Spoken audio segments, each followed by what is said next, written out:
This is part two of an awesome interview I did with my number one executive assistant, Sarah. In this part two, we cover some really important points around how do you let go of control and trust to your assistant. You'll want to definitely watch this part two. And if you haven't watched part one yet, I really encourage you to watch that as well. In part one, we covered so many important points, including like why would she even want to be a stay-at-home assistant working for an entrepreneur like me or like you. Sarah shares her story of how she ended up as an assistant and what motivates her to keep going, which is going to be really important for you so you know how to motivate your assistant as well. In the meantime, here's part two. Okay, so there's a huge concern for entrepreneurs around how do I give up control? How do I trust an assistant? And I mean, if they met you, Sarah, obviously they'd be like, oh, well, I just need a Sarah. Now, they can't have me. Yeah, that's right. Yes, you cannot have Sarah.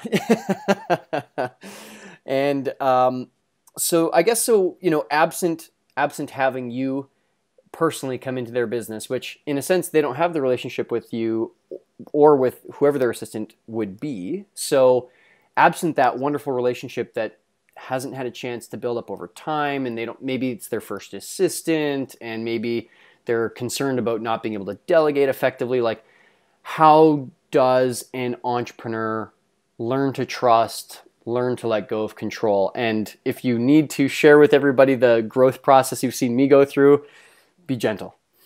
I think the biggest, I don't know, I mean, Tim, you'd be better to talk about this, but I think the easiest way to give up control is to weigh the pros and the cons.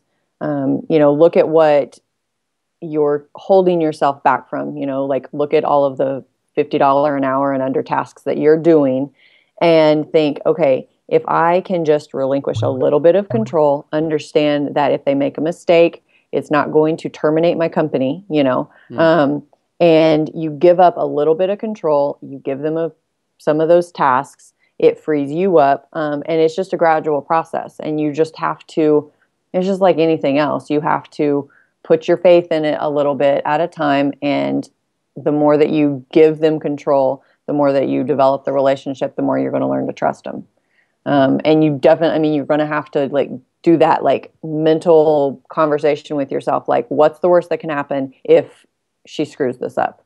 And if it's really not that bad, then just go ahead and let her try it. And, you're going to surprise yourself. As far as like trusting an assistant, I mean, that's just going to take time, and you're just going to have to trust your gut. Like if you have a few things that come up and you're like, okay, you did this and it kind of made me question, how much I can trust you. And if you're honest with them, then, they can either say, oh, I was way off, or if they get real flighty with you and kind of weird, then, okay, I can't trust them, so trust your guts, trust your instinct. I mean, if you have, a friend, a family member, a spouse, a significant other that is really good at kind of sensing those type of situations out, have them come in and join in a few meetings and be like, is this person seem trustworthy to you?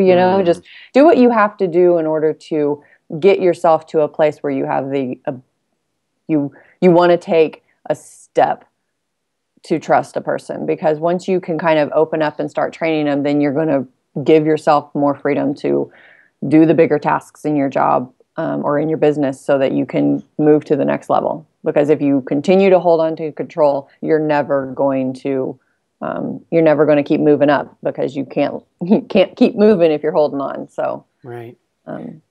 Yeah. There's I've heard Keith Cunningham say this, and I believe Warren Buffett as well, saying in an investment, asking themselves three things: what's the upside? What's the downside? Can I live with the downside? Absolutely true. Yeah. And I think probably task selection, like what am I asking my assistant to do?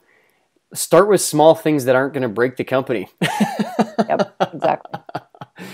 And it's just, I mean, it seems so simple. It seems like such common sense. And at the same time, like, I don't think that I realized that, yes, it could be a progressive shades of gray kind of situation where I don't have to go straight from white to black. I can go shades of gray and, and just make it one step at a time. And let that relationship kind of like organically take root and trust it more and more. What are the specific moments, and I might be really opening myself up here to everybody listening. Sarah, what do you feel, like what are the moments where you saw me have like a control crisis, and what was I like, and what did you do, and maybe, what did we do? But like, I guess give people behind the scenes, like, yes, they see you and I today, and yes, they hear about all the speed and ease and trust that we have now. What were some of those control and trust crisis type moments that you saw me have along the way, and how did we handle them? I think the first thing that you gave me was your credit card. Ooh, and yes. you were like, okay, this is my credit card, this is for the business. But you gave me access to a credit card that didn't have a very high limit.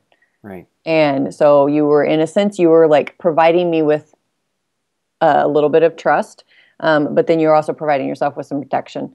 And so you said, here's your guidelines. You can use this for, approved purchases. And so whenever you would tell me, hey, I approve you to purchase this thing, or I approve you to purchase anything that is, under $50 or whatever in whatever project you're working on, or whatever is needed to complete a project. And so, with that, like, I didn't really feel, you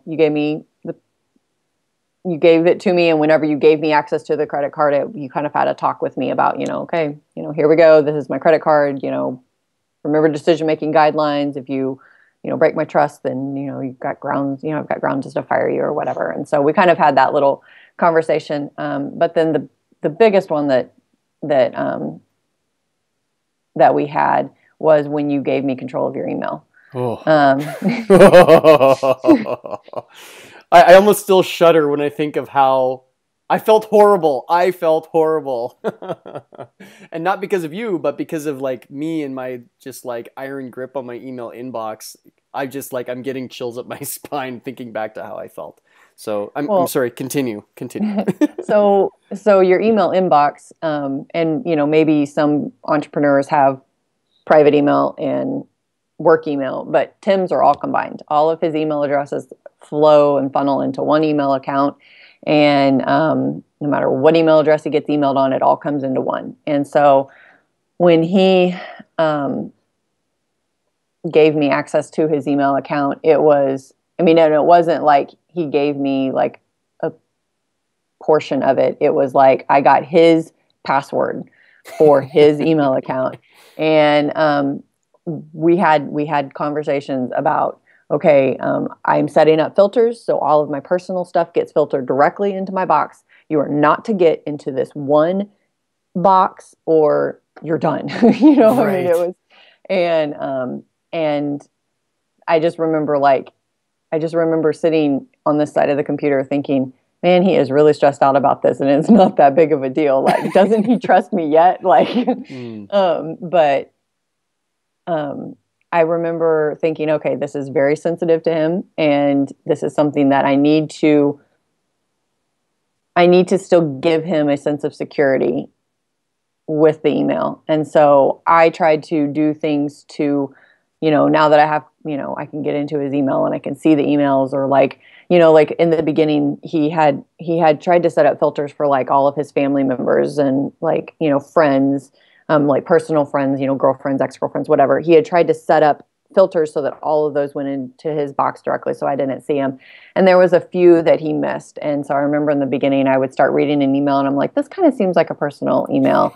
And, and I kind of like, I get like through it and I'm like, this doesn't make any sense. I'm like, this is a personal email. So I like would go ahead and I would set up a filter for that to go directly into his inbox so that I never saw those again. And, then I just put it in his box and marked it as unread. And, he never knew that I had seen it, and it had gotten in his inbox. And then I set up a filter so that I would never have to see, a personal email again. And then I also just tried to give him a sense of security by not commenting on things I saw in his email. I mean, if it was regarding scheduling an appointment or something that, we needed to discuss, obviously that was different. But, if he got an email from somebody saying, hey, I've got this great big project I want to ask you about, or, hey, I'm really upset with this or, something. And it wasn't something that I could take care of. And it seemed like something that would maybe make him uncomfortable to know that I had read it. Or maybe I saw a purchase come in that I was like, oh, so you went to go see the show, this movie or whatever, like get movie tickets or show tickets or something like that, instead of being like, so who'd you take out on a date? It's like, I just put it in the correct folder. Don't mention it. And if he wants to tell me how his weekend was, he can tell me how his weekend was, And so I think by doing that, it still provides him with, like, I'm not like the mom that's like looking over her shoulder going, what did you do this weekend? Yeah. And so I just tried to, and I still do try to just take what I see, only respond and comment and mention what I need to.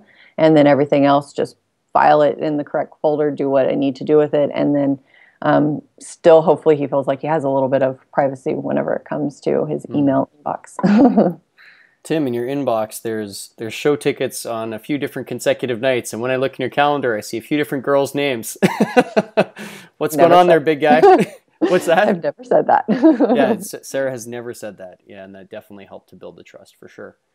And just for everybody listening, just so there's no confusion here, like I have an email inbox and I have many email addresses, and all the emails filter in, with Gmail, forwarding and everything into one email inbox. And like, I literally give Sarah my root level username and password. The scope of this interview is not how to handle an email inbox, so I won't get into all the details. So just to maybe quell your curiosity, yes, we have one, not a tab, but a label, I guess is the proper Gmail term, in the, would it be left sidebar, where, it says spam folder, trash, and all the different, again, labels, the right word, not tab. Tabs are across the top for promotions and whatever, but down labels the left sidebar. Folders, yeah. It's right, labels, yeah. And it's exclamation point, space dash space, Tim Review. And it's, that's kind of like the one leap of faith in our email system of how we work together is that's my one corner of my email account that Sarah does not click on to look at. She can send emails there. She can create filters that send emails there from, like she said, ex-girlfriends and, attorneys and whoever, like whatever is really personal for me. She can she can mark emails for there. She can create filters of emails that go there, but she will never click on that label to look at it. Only I do. And is that a leap of faith? Yeah, it is. It is a leap of faith, I guess, that I'm trusting Sarah won't click on it. But I'll tell you what, the leap doesn't feel like a very big leap of faith when you've worked with your assistant for months, maybe even a year or more, and you've built a relationship with them the way that Sarah and I have built our relationship. So, yeah, so that's... Okay, anything else that you would say that we did? Like, what advice would you give entrepreneurs on how they can trust and, release control to their assistant? Like, is there anything as far as like legal paperwork or other guidelines or any other practices that you experienced along the way? Right. Well, I mean, you can always come up with legal contracts about, notice of confidentiality, and have your assistant sign a confidentiality agreement that's basically states, that you understand that everything that you see is confidential. And if you are, caught breaking that confidentiality agreement, then, you'll be terminated. So, I mean, there's always you can always do a legal contract as far as that goes. And then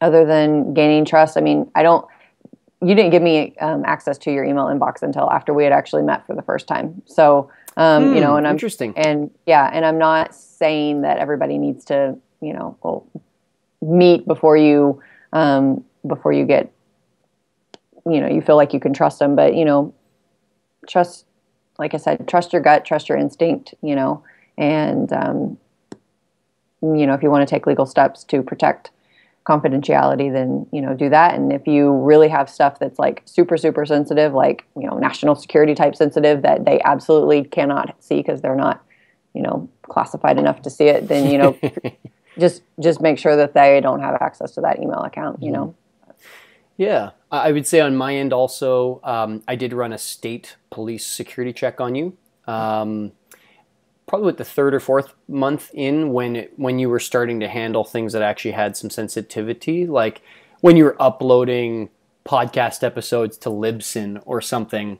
I was giving you an audio file and you had one username, one password, not uploading it. Right. There really was no damage you could really do. So, whether intended or not, even by mistake. So, it was like, I think month 3 or 4 that I ran that Indiana State police check on you, and it came back clean. And I'm trying to remember, did I end up talking to the pastor at your church? You had given me a few references that I could follow up on. So I think I did. So I took that step. Also in Infusionsoft, your permissions started very, very restricted. You had access to sending email broadcasts. You did not have access to Campaign Builder. You did not have access to the full CRM. You did not have access to run credit cards. You did not have access to credit card information within the CRM. It was very, very restricted. And then just as our trust has grown, you've seen in Infusionsoft how more and more fields are available and visible to you. And I've just over time have gradually opened up permissions that way. So I think that was also very kind of symbolic of the trust path that we've taken, and something that entrepreneurs could do in like the mechanics of managing control and trust. Right. I think the biggest thing for everybody to remember when you're hiring an assistant is it's just going to take time. It's just like any other relationship. It's going to take time, Mm-hmm. Nice. Yeah. So I think that that addresses something we were talking about probably 20 minutes ago about, that perspective around how to approach your assistant and the long-term relationship aspect of it. What do you think is the right mindset? And maybe this is redundant. If it is, we can just move on. What do you think is that right mindset, and what needs to happen in the beginning of a relationship between entrepreneur and assistant to set the scene, to set the tone for a really beautiful kind of trusting relationship to evolve over the coming months and years? I think just taking time to get to know them as, like for who they are and like what they want, getting to know them a little bit, not just being, employer, employee, or entrepreneur and assistant, but, being a little bit flexible about, talking, asking questions and getting to know them a little bit, I think goes a long way. And offering, information about yourself, not just, okay, tell me about yourself, and then not offering any information about yourself, because you want to build a friendship. In a sense, you want to build a sense of, a relationship where you feel like you know each other. And if you learn to know each other as, friends and entrepreneur and assistant, then it'll help go a long way in developing the trust and making it work better. So. Right. Yeah. So maybe kind of like pausing often pausing maybe towards the start to invest a little bit, like tell me about your kids, what do you do for fun? What are you doing away from work? And then also offering the same thing. I work at a CrossFit. No, I don't have any kids.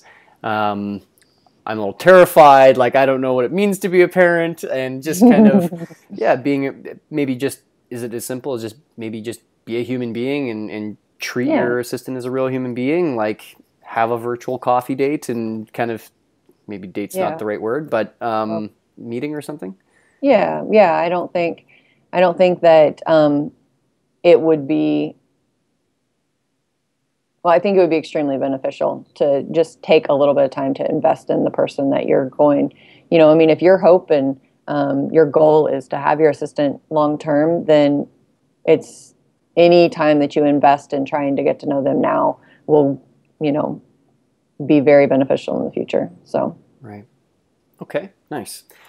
Okay. Another one of the questions that comes up is, hey, how am I going to train my assistant? How do I train them? How do I get them up to speed? And certainly with the Get a Great Assistant program, like, we are doing a bunch of the very fundamental basic training for assistants.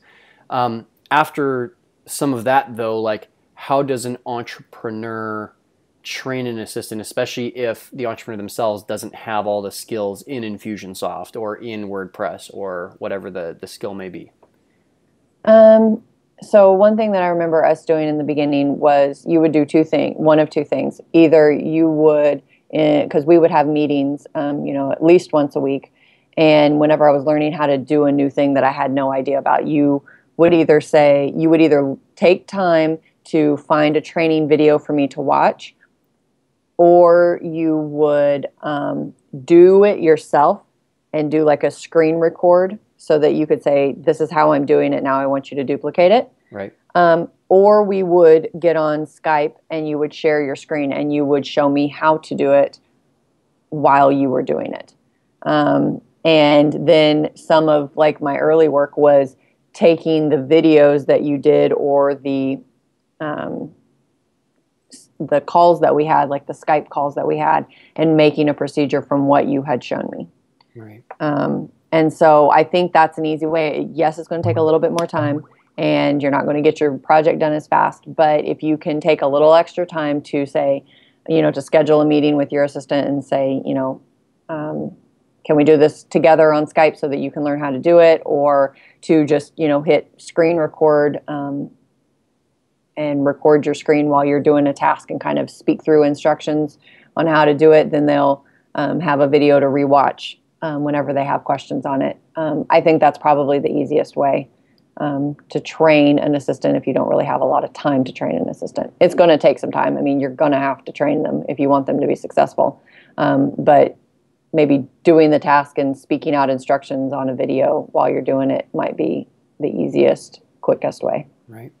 And I think something I think I did a pretty good job of was specifically picking the tasks that I did regularly, again and again. Like we were doing like 2 podcast episodes a week. So that was something that there was a lot of payoff for me to, create that recording, because maybe it took me 2 or 3 times longer to do the task because I was recording and speaking it out in a screencast and pausing and all the rest. But I got immediately payoff because as soon as I didn't have to do that task, in a week and a half later, I got all my time back from what I invested, and now it was all gravy after that. So right. Kind of, again, being conscious about selecting the right task to hand off in the beginning, I think probably also allows for that payoff to start happening really quickly. Absolutely. Yeah, nice. Okay.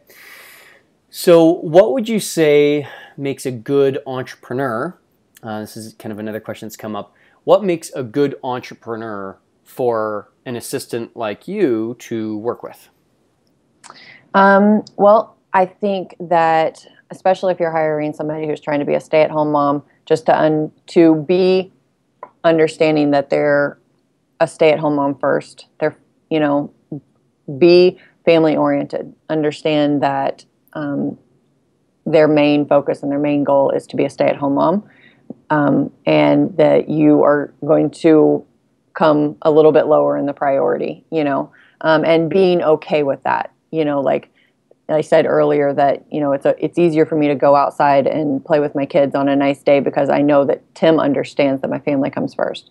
And so, being flexible with the family stuff, the kids come in, you're trying to have a call and the kids come in and they make noise when they're not supposed to, just kind of being flexible is the biggest, I would say that's the biggest one. It's going to make it a lot of, like, for me personally, with just my Kolbe score and the way that my personality is, I want to do a good job and I want to, do what I say I'm going to do. And so understanding that if I, make a mistake or if I miss a deadline because something has come up, that you're going to be understanding and you're going to be okay with it and, within reason. That helps a long way. That helps me feel more comfortable and more confident in doing my job and being able to make it work and being able to be willing to make it work. Because right. There's going to be times where it's going to be stressful and you're going to have times where you're like, oh, I don't even know if I want to make this work anymore. Right. But you as the entrepreneur being understanding and being flexible and just working together helps it be something that I want to continue doing. Right.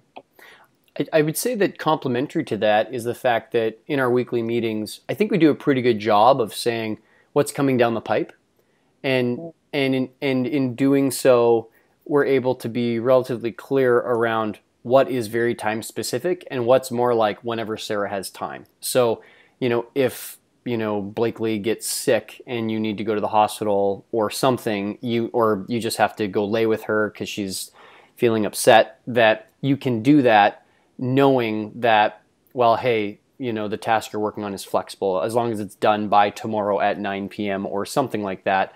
And as long as we know what's time specific and what isn't, what has a hard deadline, what's a soft deadline, or just a general kind of guideline, I think us being pretty clear on that, which I think we've done a really good job of all along, has made it easy for you to be able, or easier at least. I wouldn't pretend to know what it's like to be a mom. So, but I guess maybe it creates a more flexible space for your two worlds to kind of coincide. Right. And I think the biggest thing, especially when you're working with a stay-at-home mom, is trying to be more intentional about planning stuff out and not giving them the last minute oh crap tasks. You know what I mean? Right. If they're cooking dinner and you suddenly have an emergency, they're not going to stop cooking dinner to come fix your emergency. You're going to have to do it yourself, and you need to be okay with that and learn to be maybe a little bit more planned with certain things so that you don't have as many of those moments. They can help you with some of them, and whenever I can help him with some of those, then I do. But he's also understanding that when I can't, I can't. And he's like, that's just, many times he said before, she's a stay-at-home mom, and I knew that when I hired her. Right.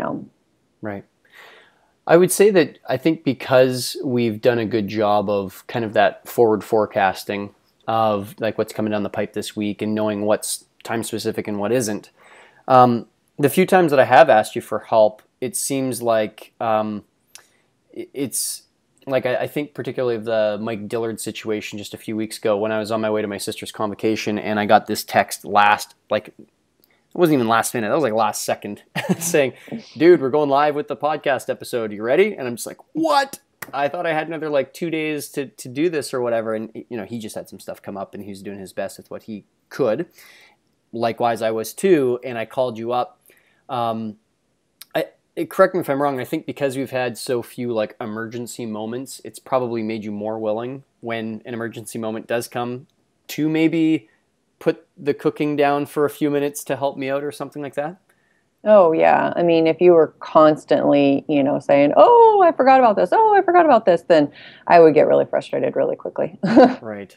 Because again, I'm a planner by nature, by my Kolbe score. Clearly, I am someone who I don't like a lot of change and a lot of surprises. So to just spring things on me a lot would be frustrating, right. But you haven't. So, yeah, it makes it a lot easier for me to be willing to go, oh, yep, I can handle this, And of course, I had the knowledge and resources to do exactly what I needed to do. And so it made it really easy to handle that Mike Dillard thing because I knew exactly what needed to be done and I knew exactly how to do it. So Right. Great. Okay, so I think a natural next question is, a lot of entrepreneurs are high quick start, low follow through. They have a different Kolbe score than Tim Francis. Right. Between you and I, let's answer this question. How does, if an entrepreneur is going oh my goodness, this isn't going to work for me because I don't have Tim's, 7.635 Kolbe score. I'm more high quick start, low follow through. Is this not going to work then? Because my entrepreneur that I'm getting is going to be just like Sarah, but me as the entrepreneur is not like Tim. So I guess from your perspective, and if we need to tag team this, that's fine. How do you think an entrepreneur who's more high quick start, low follow through would be able to avoid really irritating their low quick start, high follow through assistant? Just giving them grace when they are operating in their high quick start. Understanding that they are low quick start, that your assistant is low quick start, and then providing, you can have these things that you want to do, but just maybe giving them a little bit more time to get it done, or a little bit more grace in what you adjusting your desires, I guess, to how quickly you want something done. Right. So that your assistant can help you with it. So nice. You might have, you might have like, I want to do this immediately, and just think, okay, my assistant is low quick start, so I need to not say immediately. Right. Okay. I think also a big part of Kolbe, and actually I'll say just teamwork in general, is awareness around Kolbe scores. And when we understand that we have different Kolbe scores from the people we're working with, we are able to take that awareness and create, like, say, cognitive tools to be able to bridge the gap. And so I think that weekly meeting is really, really an important cognitive tool. That every week you're getting together, entrepreneur and assistant, and saying, how was the week that was, and what's coming down the pipe in the upcoming week. And so even if an entrepreneur is low follow through, so they're lower in the planning and sequencing of things, the assistant can still step in and say, oh, hey, I know that they wouldn't use these words, but I know, dear entrepreneur, that you're low follow through and, you don't instinctively create a plan. So I'm going to step in with my beautiful high follow through energy, and let's chat for the next 10, 15 minutes, what you see coming down the pipe. And I see how it's crystal clear how the assistant can actually kind of like stop, like not put a stop gap in, but is able to quote unquote make up for that lack of planning instinct in the entrepreneur in that weekly meeting, to push the entrepreneur for some deadlines, to separate what tasks are time specific, which aren't. And so it really becomes like a team effort to be able to make that part of the relationship really smooth. Right. I think as a high quick start entrepreneur, you need to be willing to give your assistant some time, like physical time. You need to be willing to schedule a consistent meeting with them so that they can sit down with you and go over your calendar, go over things. Let them kind of walk you through everything and say, this is what we have coming up. What do we need to do? And just, even though, having a regularly scheduled meeting is not part of your, your nature or whatever, if you offer them that, it will help in your relationship so that they can do what they need to do so that you can be most effective and they can be most effective. Right. So.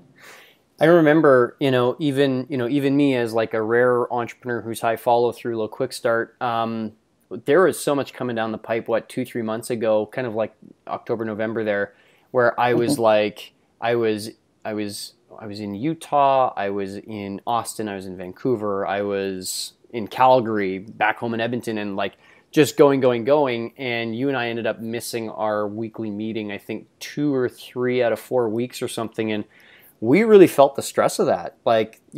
There was like real grinding of the gears because we missed our meeting. You remember that, hey?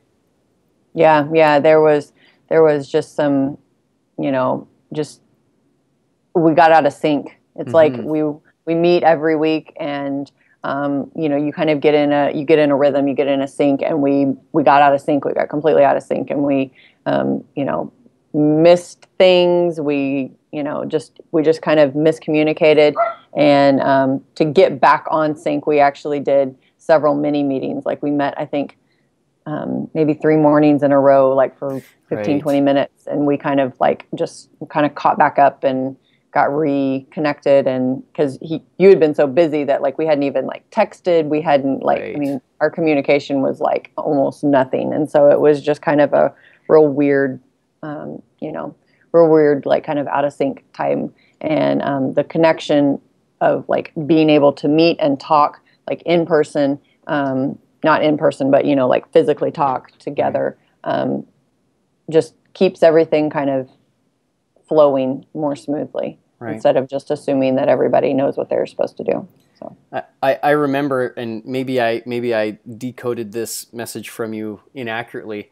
I seem to remember, in your wonderfully kind Midwestern kind of way, you saying, "Well, Tim, you're going to have to make this this meeting a priority." Okay. I don't remember that, but I wouldn't put it past me. Yeah. Yeah. And in that moment I was like, okay, I think Sarah's saying something here. I Like, think I remember just saying like we've got to make this a priority because we were both like I know that we were both like yeah. so Yeah, and you were wonderful and super helpful and being super accommodating. Say, yeah, we can skip this week's meeting, but then it just happened too many times in a row, and yeah, definitely. Like point taken. I learned in that lesson, like it's real important that Sarah and I talk. And so to anybody listening, know your meeting with your assistant is not like an optional kind of side luxury or something. It's like essential. Particularly the more that your assistant is taking care of your inbox and doing some purchasing and handling more and more critical roles, the more that they really, that is precious, real crucial time that you got to make a priority. yeah, and I want to add to that, like I went through I don't like last year, middle last year, spring or something like that. I went through strategic coach assistant training, and on a lot of those webinars that I attended, it was different assistants doing training, and so these assistants would come on and they would talk about, here were our assignments this week, and here's how I was having to work with my entrepreneur this week, and all of the like 100% of the assistants whose entrepreneurs met with them consistently, whether it was every morning at the same time or it was once a week at the same time. 100% of the assistants that had a very consistent meeting, a regularly scheduled meeting with their entrepreneur, did 100% better than the ones who could never get their entrepreneur to schedule a consistent meeting.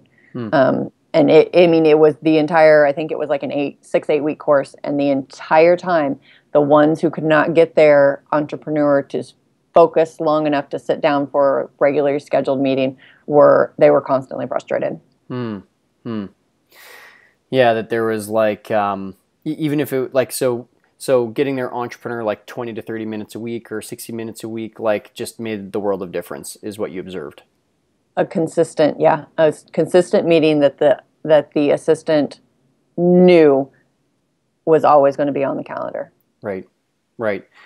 Yeah, so the assistant knew they were never more than like 6 days away from an opportunity to have a real-time conversation. Right.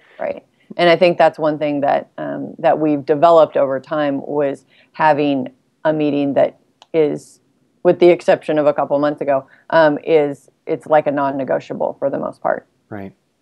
And so do you recommend it being daytime, nighttime, every single morning, once a week? What do you recommend?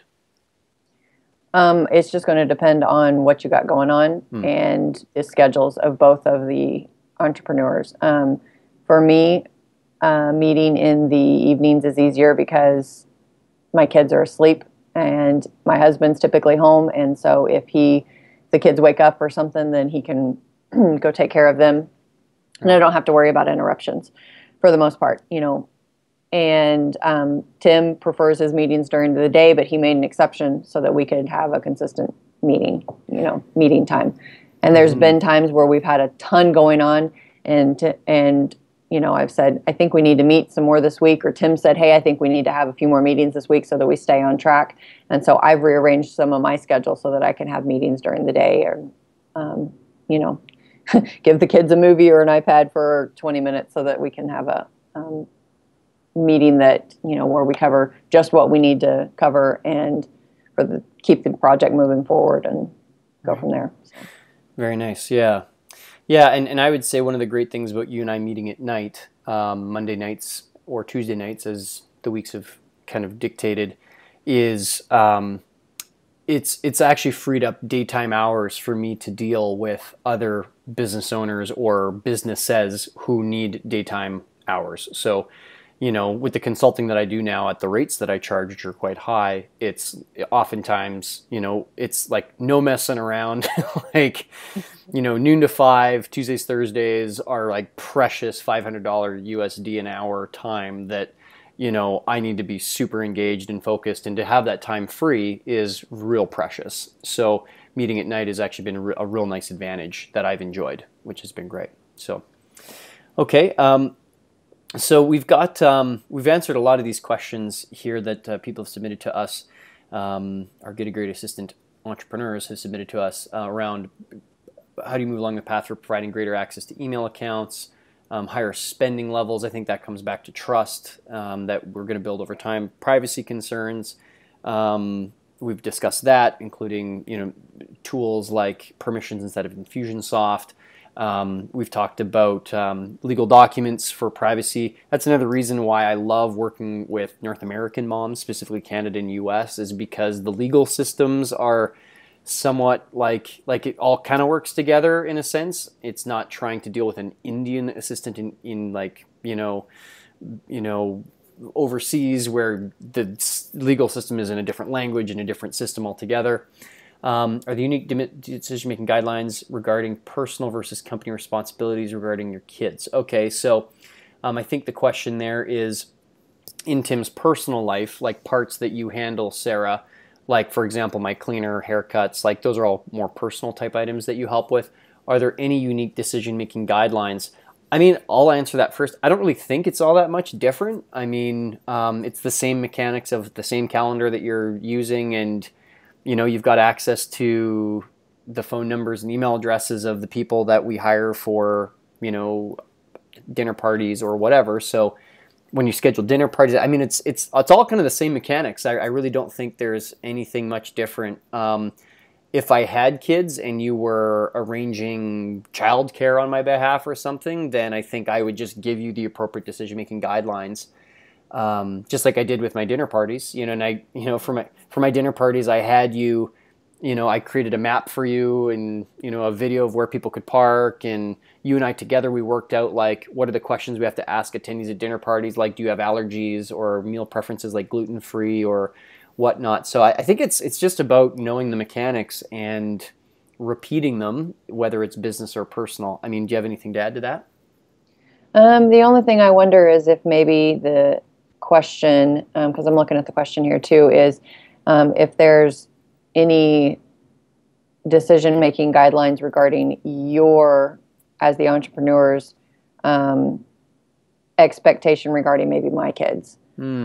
I don't know, being a stay-at-home mom, I think the only thing is that, like, we kind of have this agreement, and I don't remember if it's in the decision-making. I think it might be, but that whenever we have a meeting that we're 100% focused, and we try to, obviously if Tim calls me, texts me and says, hey, can I call you real quick? He understands that if he calls me real quick, there's going to be a chance that I'm going to, I might have a few distractions. But when we schedule like our weekly meeting or an interview like this or something like that, we always try to schedule it at a time when I know that I have, childcare available. My husband's home so that he can take care of the kids if they, wake up or something like that. So, I don't know. I think I kind of read the question, maybe if there's decision-making guidelines regarding my kids. Maybe that's not what they're asking, but maybe it is. I think also, so along those lines, like, I'm aware that like 90 to 100%, like it may not be 100% of the time that it's 100% peaceful or whatever, but if I'm okay with 90%, it's 95% peaceful or something. That's probably a pretty fair expectation. And you do, Sarah, you do a great job of when we have our scheduled meetings to be real focused. And I think also because we developed the 360 delegation, vision, resources, definition of done, even when there is chaos, like when I was going to my sister's convocation, I was calling you from a vehicle in a parkade, like about to go into a ceremony. And I think you had your kids hanging off you a little bit. And because we had that mental checklist of vision, resources, definition of done, and we could run through that, it was like we could trust that habit and that system of 360 delegation despite the chaos of what was swirling around both of our lives in the exact moment that we had that conversation, Right, exactly. And trust the tools. Okay, some other questions. What are the most common snags in working virtually? Do you think come up for you? I think the most common thing that I think of sometimes is like when I worked in an office, if I had a question that I needed immediate answer to, or if I was having problems with something, it was real easy to just like walk into my boss's office and say, okay, I need help. Right. And so I would guess the most common one for me, excuse me, is just not having that like immediate availability, to you. And so just understanding that there is going to be times where I'm going to have my mind absolutely set. This is what I'm doing, and I'll get into it, and something won't work, or I have a question that I cannot proceed unless it get answered. And if I can't get immediately a hold of you, then I have to be okay with setting it aside and doing something different. So I think for me, like that would be the most common one, is like not having like that immediate like ability to like walk down the hall and walk in your office and ask you a question. Right. Okay. And probably the closest we can come is when you text me sometimes, or I text you or something. Right. Yep. Yeah. Okay. And we both have iPhones, so it's iMessage and it's free as long as you got Wi-Fi access, and away we go. Right. Yep. It's absolutely great. Yeah. I would say on my end, most common snags, I think, and you touched on this wonderfully earlier, is the idea around communication. The more crisp that you can be in communicating with your assistant or with your entrepreneur, the clearer it's going to go, the less changeover, rework, and delay that is going to come down the pipe. And again, 360 Delegation has been just a great tool that recently we've been using quite a bit in emails, in Convo, our in-team communication tool, that I think, again, is a great reminder of, okay, here's the 3 points that we both well need to address if we're going to communicate crisply the first time. Right. And not like from the assistant's side, from my point of view, like not being, if I'm not clear on something, I have to make sure that I'm like, I don't care if I'm bugging you. I need to make sure that I am very clear on what I'm doing, Mm-hmm. And I want to make sure that I know exactly what I'm supposed to do, how I'm supposed to do it. And as long as my mental understanding of what I'm supposed to do is crystal clear, then I'm good. Right. And just kind of, I have to get over that, like, oh, I don't want to bug you again, but I really need clarity on this. Like, I just kind of have to get over that and just ask anyway. Right. Yeah, and I think for everybody listening, there's a lot of studies that talk about rework and how expensive and slow rework is. So by definition, rework is when we have to redo something because it was done not accurately the first time, either because the instructions weren't clear or because there was a misunderstanding of some kind. And rework is sometimes can be as much as like 11,000% more expensive than just stopping, getting clear in the beginning, and doing it right the first time. Like there's a reason carpenters say measure twice, cut once. Right. And if there is that value, like, that Sarah's describing here is, hey, even if she needs to stop, measure twice to make sure she only has to cut once, to have that courage, to understand intellectually and emotionally that she's actually probably saving time by quote unquote bugging Tim to get clarity. So, right. Yeah, I think part of what helps that is like we talked once, or Tim and I, we talked once about like what makes a good entrepreneur. And one of the things that that I feel that you have exhibited that makes you a good entrepreneur, that helps this all work well, is that I'm trying to see I'm trying to remember what I had written down.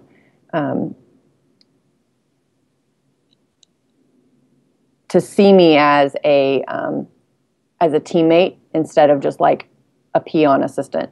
And so like when I have the understanding, and maybe some of this goes back to Great Game of Business of what you recently learned at Great Game of Business, but when I have the understanding that what I do is extremely valuable and it helps you succeed, and you don't see me as just like, do this, and you are like seeing me as like, okay, if I can give her what I need to give her so that she can help me succeed, like she's my teammate in this. She's not like my, like my slave in this or whatever, Right. but she's like my teammate in this. Then it helps as we're working as teammates more than like boss and employee. It helps, it just helps the relationship work a little bit better. Right. And then, yeah. Yeah. So. Yeah. That's it. And I'll say from the entrepreneur perspective, when I feel like you're my teammate, I feel like I don't have to have all the answers.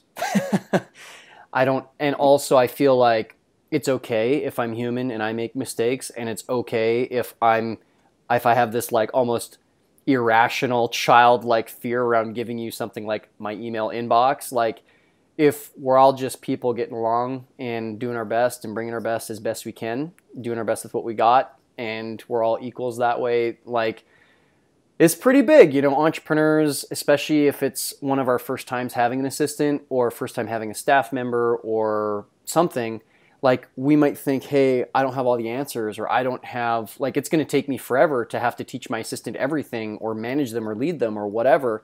And it's like, if you just look at your assistant as being a teammate, as being like, hey, Sarah and I are working on a school project together. You know what I mean? Like, think back to school. All of a sudden, It's like, hey, we can just all be cool, get along, and all be imperfect, and it'll all be okay. And that's like very empowering on my side as well. Yeah. Yeah. I think, and it's a mental, I think as probably as an entrepreneur, or, whenever maybe you already have people working under you, but you have this like, I am the boss, and you kind of have to have this like authority over a lot of employees, because, if you don't have that authority, then they're not going to respect you and they're going to take advantage of you. I mean, like, that's a common thing, but to make, I think, the assistant relationship work, you have to view them less as like their big boss with this authority, but you have to view them more as a teammate, because it'll make it work. It makes it work better. Right. Nice. Okay, we probably have time for like one more question here, maybe two, depending on how much you and I's fact finders get going on answering with a ton of detail and thoroughness. Yeah. What can you not do as a VA outside of the obvious physical chores and errands? I don't know. Nothing's coming to mind for me. Did anything come up for you? Well, what can I not do as a VA? It's funny you say the question says, obviously, outside of physical chores and errands. Like, I can still do physical chores and errands because I coordinate people in your hometown to do those physical chores and errands. So technically, I'm still doing them. Yeah. I mean, I think, what can I not do as a VA? I don't know. Like, I think that's. I've done everything from make dinner reservations to get Broadway tickets for you, to make hotel reservations to, like, I've done, like, what have I not done? Like, I can't be you, I guess, obviously, but we're doing our best to get as close as possible. You got my email inbox. Right? Yeah. Could impersonate you, I suppose. Which I don't endorse, and we don't do, for the record. I won't. So, yeah, and I would say I think people would be amazed if they knew how little you can't do this day and age. Like, I mean, so one of the tools that we have is we actually have like an approved list of vendors that we maintain in Google Drive. It's one of our one of our R documents, approved list of vendors for different things. So an approved, we have got 2 or 3 people that are approved vendors to run errands in Edmonton.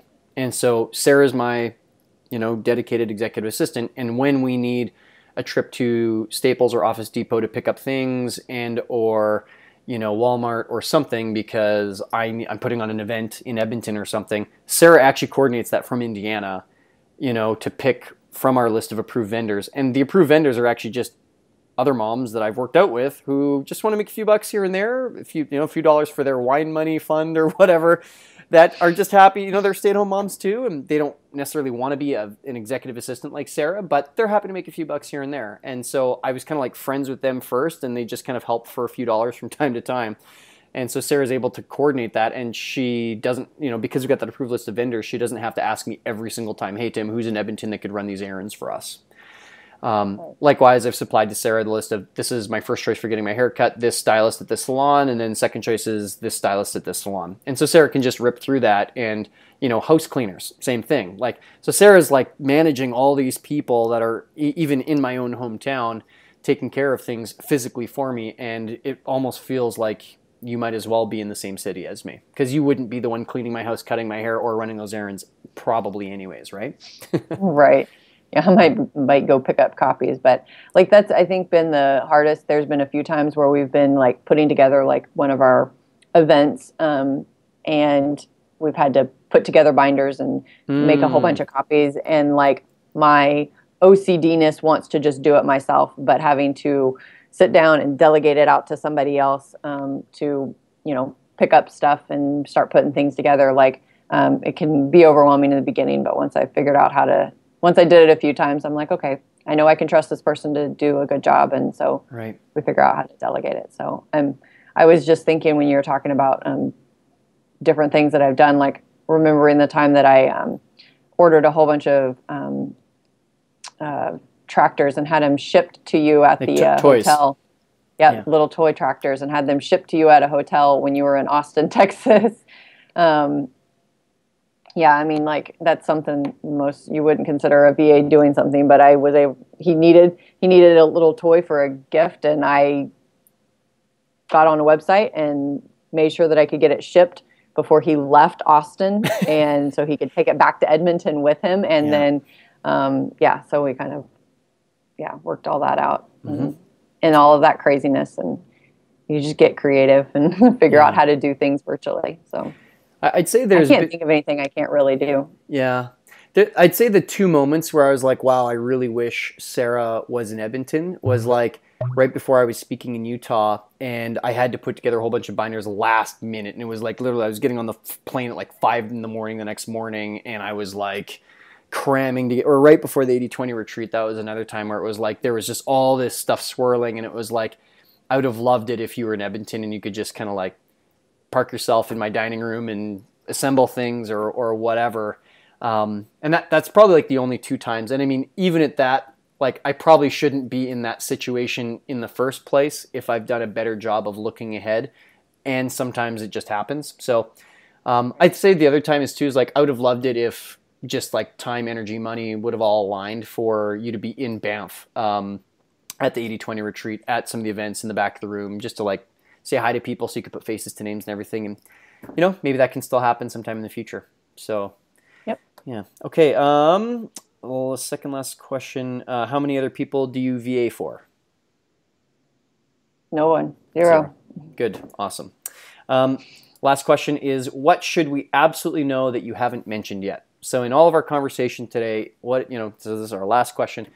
Is there anything else that entrepreneurs should know that we haven't brought up yet? And or is there anything else you'd like to share before we wrap it up?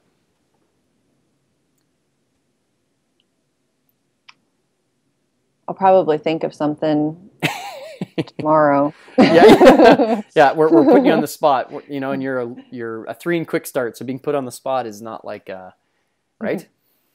Yeah, it doesn't come very naturally to me. I don't know. I can't think of anything. Okay, fair enough. And we've covered a lot. We've covered a lot in this interview. So, okay, well let's wrap it up there then. And people can email support@profitfactory.com if they have any specific questions. And you can answer Sarah. Heck, they could even email Tim at profitfactory.com and say, hey, Sarah, what's going on? Sarah could answer that too. She's you can get me. Yeah, she's the queen that controls the inboxes. Yes. So thank you very much, Sarah, for making yourself available. I know you're 2 hours ahead, and so it's like 11 p.m. for you almost now. Yep. Yeah. So thank you for making yourself available and sharing your wisdom and your experience and your expertise.